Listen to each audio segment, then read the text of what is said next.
Going on, everybody? So to start off this new video of movies slash TV shows I've watched recently that I've never seen before, one of the first movies I'm going to talk about in this video was, I think it came out pretty early 80s, might have been 84, but it was one that I've always thought about seeing because it's Eddie Murphy, and obviously he was on fire, especially in the 80s, going into the 90s stuff, early 2000s, and then it kind of fell off a bit there. But one of his more likable movies that I've always heard of was Beverly Hills Cop series, so I ended up watching that first one, and it kind of takes a little bit to get into because you're trying to figure out if it wants to be a little bit more serious, and I guess it just seemed like there's times when there's certain funny people during their history, like where they could literally do anything or say something and it's hilarious, and then the first bit of that movie, like the first 10, 15 minutes maybe, I was just kind of like, yeah, it was kind of like okay. It wasn't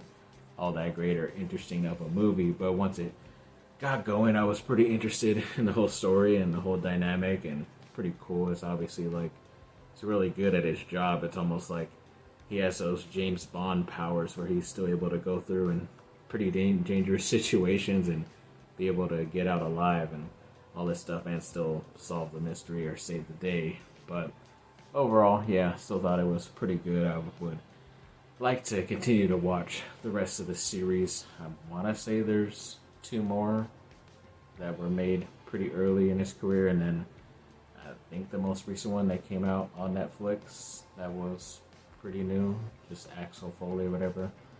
And I don't know how the reviews have been for that one, but I mean, it had to be some pretty good movies if they're able to make a couple more sequels. So yeah, looking to check those out hopefully in the near future. But yeah, either way, still enjoyed it. Kind of was a rocky start at first, but ended up liking it in the end. And another movie I was able to watch pretty recently, new at least to me, was that Adam Sandler movie from 2004 with Jack Nicholson called Anger Management. I know a lot of it seemed pretty like I've seen this before, but I think I just remember seeing the trailers so much back then, but I guess I just wasn't interested in it, or people around me at the time weren't interested in it, so it just went by me either way. I think I was starting high school at the time, so I didn't really care about much outside of that at that time. But yeah, I finally got up to watching it finally, and I thought it was pretty good overall, pretty funny here and there. It doesn't really feel at times like a normal Adam Sandler produced movie because it is from his Happy Madison production still, and it's kind of a little bit surprised. I thought it might have been a little bit more better directed because of it being directed by Peter Siegel, who I know he's directed, like, I think it was Tommy Boy and 50 First Dates also, along with Adam Sandler, which are pretty good movies. So just kind of expected a little bit more from him, but maybe that's why I just never seen his name pop up as much as a director. But overall, still thought it was pretty funny even for its time. I kind of was wondering too, like, if it came out around the same time as that movie he did called Punch Drunk Love, which was another one that I've seen for the first time within the last like handful of years. It took me a while to see that one, but I liked that one with Adam Sandler. I want to say that was a Paul Thomas Anderson. I always get his and Wes Anderson's name mixed up, but or even Noah Baumbach. They always seem like the same person to me. But yeah, that movie kind of felt like the same issue where he has like an anger issue and kind of gets himself in this situation. Obviously, in anger management, you kind of find out why he's in the anger management therapy and going through that, and with this specific therapist that has always been around him even from the beginning of the movie and stuff. But I guess it kind of makes sense. In the end, it works out. He doesn't really get all crazy once he finds out who's behind everything and all that stuff to help him get through his problem he had when he was a young child. I won't spoil it if anybody hasn't seen it, but I kind of wished it would have been a bit more serious in that aspect of, like, you know, holding in all that anger for almost 20 plus years and whatever, and then having it come out here and there. It kind of was trying to be more of like the comedic side, but then at times it was also trying to be a bit serious too, which sometimes it works and then sometimes it doesn't. Here it was kind of like, okay, let's just get on to the next story. Let's just not try to be as serious, especially even when Jack Nicholson kind of seemed like he was always just going to be the jokey person out of all people. You wouldn't expect that from those two actors. But either way, it was still enjoyable. I would probably watch it again at some point, just not in the near future. But yeah, overall, I did like it. And it looks like there's a little bit more of an update on The Boys Season 5 and Gen V Season 2 coming up for Amazon Prime. It looks like for The Boys, it's going to be about 8 episodes, and this is obviously still going to be the final season coming up in a couple years. I guess the filming is going to start at some point around November of this year and go all the way into the mid 2025 year. And like I said, within a couple years, so they're aiming to have this out by 2026, which is a little bit surprising just because I thought they kind of took their time and maybe they officially did not work on this season, because I think they're still in the process of writing and finishing up the final season. So when that writer strike ended up happening, they didn't end up working on it. So I guess that's why it's a little bit behind. Probably would have expected it to come out next year, but I heard too when it comes to Gen V that there was a little bit of an update too, that they have been working on that pretty recently, the past couple of months or so, which is nice. And they're also aiming for a release in 2025.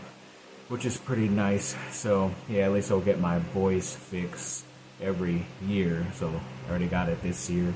We'll get it next year, hopefully in Gen V. But yeah, that probably doesn't mean they're not going to add like as much digital stuff. They think they could come out at some point in 2025, but it could be a year from now. It could be an even longer bit of a year from now later in 2025, I guess. And it still means it's 2025. So they still have over a year to get this out, apparently, but looking forward to it. Hopefully it will be just as good as that first season and as The Boys has been.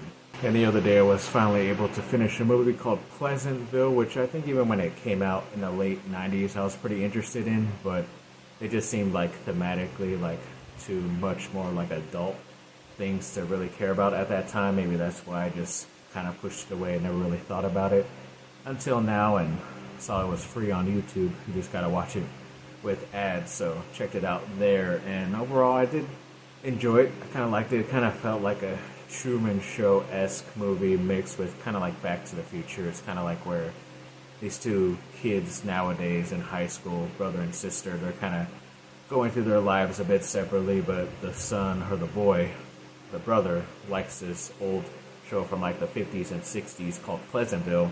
It's like that very old-timey, like Leave It to Beaver type of thing and all that stuff, Andy Griffith show.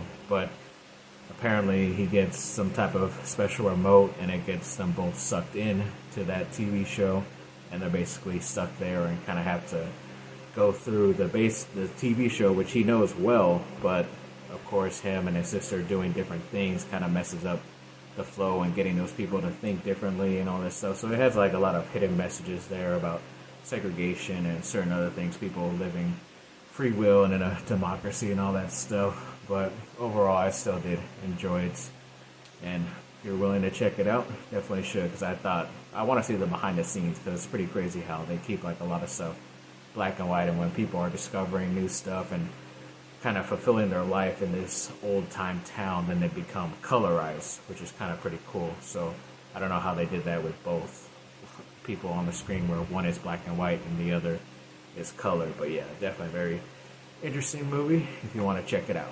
And I was able to see that new movie Twisters with one of my stepdaughters. The other one and her mom wanted to watch something else. I guess they were a bit too scared of the first one, but they went off to go watch something else. I watched this luckily with somebody, and yeah, it was really good. I thought it was pretty good as far as comparing it to the first one. Obviously that first one's going to have a little bit more nostalgia for me and people growing up in the 90s and watching it back then. Maybe you can say technically this is a better made film and all this stuff, but that one's always going to probably have a place at number one. But this comes at a very close number two, in my opinion. Maybe just a little bit long, maybe like 5 to 10 minutes too long, because I think it reaches a little over 2 hours. But either way, still enjoyed it, still looked very realistic, a lot better, digital stuff and graphics when it comes to the storms and the tornadoes. It looks really good. There's a lot of action piece sets as well too, so you're not given just a couple of things here and there in all story. It's definitely very high paced, action packed, and thrilling. So yeah, if you're very interested, go check out Twisters. And I was able to finally catch up on this Amazon Prime show called Reacher, based off that Jack Reacher. I think it's like based off a certain number of books, but even pretty recently, Tom Cruise did a couple movies called Jack Reacher of the same name and kind of did his own thing. But I heard a lot of people kind of bashing him at that time because Reacher, the character, is supposed to be like 6'4", 6'5", like a, very tall and bruising human being. But of course, when you know Tom Cruise's real height, he's probably like, what, 5'3", maybe 5'5", little certain type of shoes on. But yeah, so they definitely picked it right. I think his name is Alan Richardson. I don't know. They never show the names, but I've heard of his name before prior to this. And yeah, it's been a big show. I think it's already on its second season. It premiered in like 2022, and then the next year they had a second season. So maybe there might be another season. I don't know, but just finished the first season. And I thought overall it was really good. It's basically like a detective mystery drama. So basically like any type of detective show, but Reacher is basically able to handle himself and figure stuff out because he is like ex-military and all this stuff, and he finds out someone close to him was killed by some shady people in this town, so basically he tries to solve the mystery by himself and kind of work with some of the law enforcement, but also try to weed out the people that are, the crooks behind the scenes that are in the police force as well, and in like town hall and all that stuff. So yeah, I thought it was overall a really good season. Looking forward to seeing what season 2 holds. But yeah, if you're definitely interested in some pretty hard R when it comes to violence, because some of those kills are pretty crazy. Not as crazy like as some of the more gruesome stuff like on The Boys or even John Wick, but very similar in that situation. But yeah, overall, still enjoyed it. I think you will too. So yeah, thanks for watching, people. Like and subscribe. Comment down below. Let me know what y'all think. Have a great rest of your day. Bye.